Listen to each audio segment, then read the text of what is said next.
Amor del que da la vida. Mientras estaban comiendo, tomó Jesús pan y lo bendijo. Lo partió y dándoselo a sus discípulos dijo: Tomen y coman, este es mi cuerpo.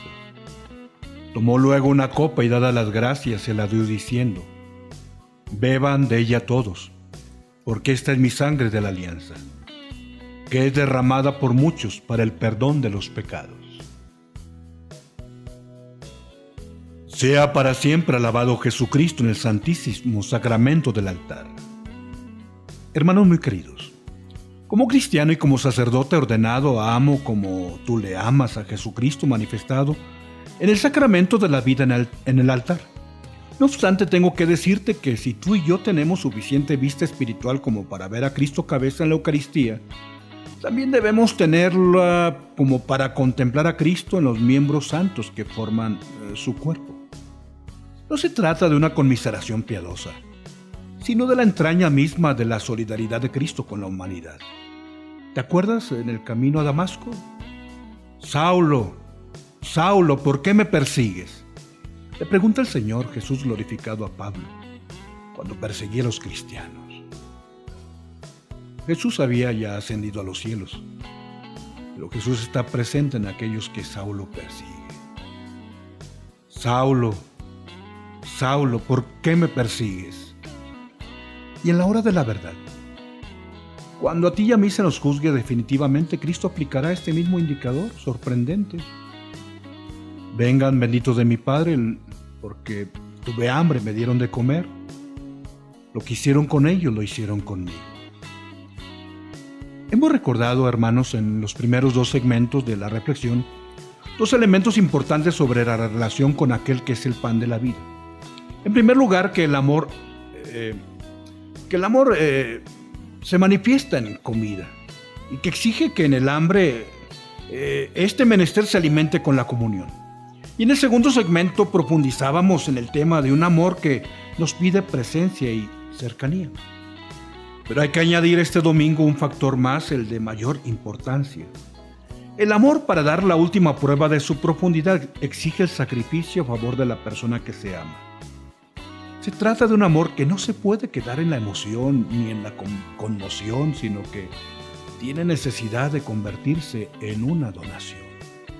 Y es que un amor que se contenta con las solas horas de grata convivencia, con los momentos de gozo en la sagrada intimidad, con el efímero placer de la cohabitación, con la luna de miel en cuarto creciente, plasmada en un solo día del calendario mensual, todavía le falta mucho para que pueda ser un amor auténtico de 24 quilates.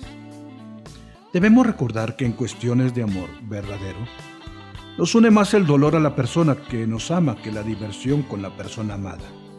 Es más fuerte el vínculo que se genera en el padecer junto con alguien que incluso el gozar juntos. No tengamos miedo en afirmar que para llegar a la plenitud del amor nuestra vida debe llevar entre sus pliegues la marca del sacrificio, de la prueba, del ofrecimiento y aún de la tribulación sobrellevada en favor de la otra persona. Mientras no se llega a la prueba de fuego del sufrimiento a favor del ser querido, el amor aún es incierto. Pero si es capaz de soportar penas y sinsabores, si el amor es capaz de compartir enfermedad y humillación, de encajar incluso la traición y la infidelidad, entonces sí que puede ser una buena nota para nuestro examen final ante el justo juez, porque entonces habremos amado en verdad.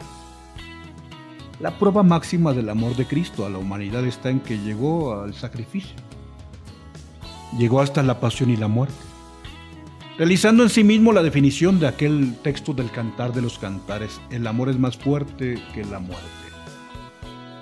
Cristo mismo dijo: no hay mayor prueba de amor que dar la vida por el hermano. Y Él, dice el texto de la Eucaristía, habiendo amado a los suyos que estaban en el mundo, los amó hasta el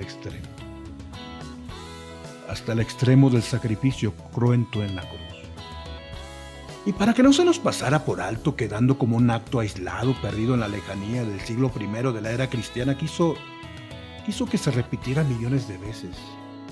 Y nos mandó renovarlo de forma incruenta, pero de forma verdadera, misteriosa, Porque realmente en el sacrificio de la Santa Misa de todos los días en el altar de la parroquia, Cristo se ofrece por nosotros.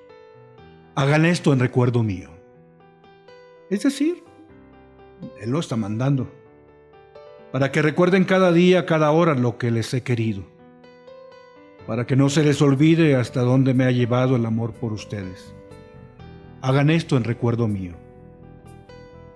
Porque yo no he muerto solo por aquellos hombres que se convirtieron en espectadores de mi crucifixión en el Calvario aquel Viernes Santo, sino que muero por todos y cada uno de los hombres de todos los tiempos, de todos los lugares.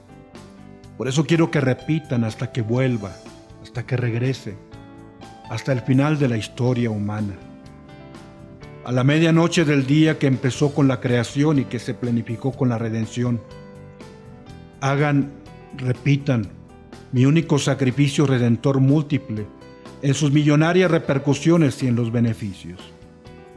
Por eso Cristo ha querido extenderse cada jornada en el quirófano del altar para entregarse de nuevo por cada comunidad de seres humanos, como lo hizo aquella tarde en la cruz del Gólgota. Y como aquel día se entregó hasta la última gota de sangre, literalmente, ahora en la Eucaristía lo realiza solo sacramentalmente, pero con el mismo amor con que entonces lo hizo cruentamente. Entendemos que para nosotros tiene un doble sentido el realizar el sacrificio de Cristo en el altar. Lo hacemos en memoria suya, es decir, para recordarle a Él que hoy como ayer y siempre sigue amando a los hombres con su corazón vivo y palpitante y en recuerdo suyo. Es decir, para acordarnos siempre de que le debemos la salvación ofrecida a costa de su propia vida. La nueva tendencia apuntada en algún sector vanguardista de la Iglesia, que hay que dejar la devoción al Cristo personal para acudir solo al Cristo místico, es un error fundamental, ya que el cristiano debe gravitar siempre sobre el amor a la persona que hizo posible nuestro amor a los hombres, al Jesús que nos mandó repetir sin desmayo su sacrificio. Se amarán a los hombres en la medida en que amemos a Cristo y busquemos amarlos a ellos con el mismo amor con el que Cristo nos amó a nosotros. Esto es mi cuerpo, que será entregado por ustedes y por todos los hombres. Esta es mi sangre que será derramada por ustedes y por todos los hombres. Sí, también por ustedes y por nosotros, los cristianos de esta hora. Y después de enamorarnos del pastor, no nos queda más que amar al rebaño por el cual entregó su vida el buen pastor, ¿sí? ¿Qué puede haber que más ame a alguien que aquellos por quien da la vida? El rebaño es por quien dio la vida el pastor. Y esto es lo que le da consistencia al amor que podemos tener a favor del hermano. Quedaría incompleto nuestro recuerdo del amor sacrificado de Cristo renovado en la Eucaristía si no pensáramos en todos los demás por quienes Él murió y que necesitan nuestro sacrificio personal para recibir los frutos redentores del sacrificio de Cristo. Habrá que recordar constantemente, al calor del corazón eucarístico de Jesús, que también nosotros debemos llevar nuestro amor por la humanidad hasta la prueba insoslayable del sacrificio, hasta la entrega abnegada por la libertad humana, hasta entregar la vida, si no de golpe, pues sí al menos gota a gota en el calendario cotidiano por la redención de los hombres. Mira, no divaguemos. Son sobradas las ocasiones en que nos pasamos la vida pensando en esos grandes heroísmos y nos olvidamos de los heroísmos de la vida cotidiana. A fuerza de pensar en lo extraordinario, olvidamos lo ordinario. Y es en lo ordinario en donde se construye la vida y en donde se consigue la santidad auténtica. Muchos de nosotros, por evitar el sufrimiento y el dolor, queremos distraernos de nuestra misión y de nuestra renuncia. En realidad se ha perdido la vida cuando no has hecho el bien a los demás, cuando no te has entregado a los demás. Es aleccionador que San Juan, el único evangelista que no nos narra la institución de la Eucaristía, nos haya ofrecido la reflexión más profunda acerca de la Eucaristía a lo largo del capítulo 6, bellamente ambientado con la multiplicación de los panes y en una clara contraposición al maná que los judíos recibieron en el desierto, y más aún nos coloca en el cenáculo el relato del lavatorio de los pies a los apóstoles, y es que a los ojos de un auténtico cristiano el sacrificio de Cristo está enlazado con el servicio a los hermanos. Ese ponerse a los pies de los demás en un plan de servicio permanente de ayuda práctica es la traducción del amar como yo los he amado, que en Cristo llegó hasta el servicio cruento de la cruz. La participación en la Eucaristía debe ser la cumbre ritual del sacrificio realizado a lo largo de todo el día o de toda la semana, así como la fuente sacramental donde podamos sorber mística y fuerza para ejecutar el resto de la semana o del día el sacrificio de la vida a favor del hermano. ¿Sabes? En una ocasión le preguntaba a una hermana a la Madre Teresa de Calcuta sobre cómo debería tratar al enfermito, al leproso, al que está agonizante. A lo que ella le respondía: trátale con el mismo amor con el que un sacerdote debería tratar al Señor en su presencia eucarística en el altar.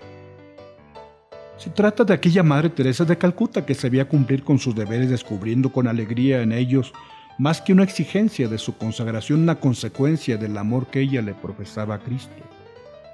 Recuerdo también aquella entrevista que le hizo aquella joven norteamericana periodista, en donde la reportera le decía a la Madre Teresa que ella, la reportera, ni por $1,000,000 sería capaz de ayudar a bañarse a un leproso, de hacer lo que la Madre Teresa de Calcuta hacía con una cierta naturalidad, y la Madre Teresa de Calcuta le dijo a aquella joven reportera que ella tampoco haría lo que hace por $1,000,000. Lo hago por amor a Dios, concluyó. Los deberes para el cristiano, más que exigencias, son consecuencia. Y en el altar del enfermo, sí, en el altar del enfermo también está presente Cristo, aquel a quien visitas en el sagrario de tu templo, pero no lo visitas en el sagrario donde está agonizando.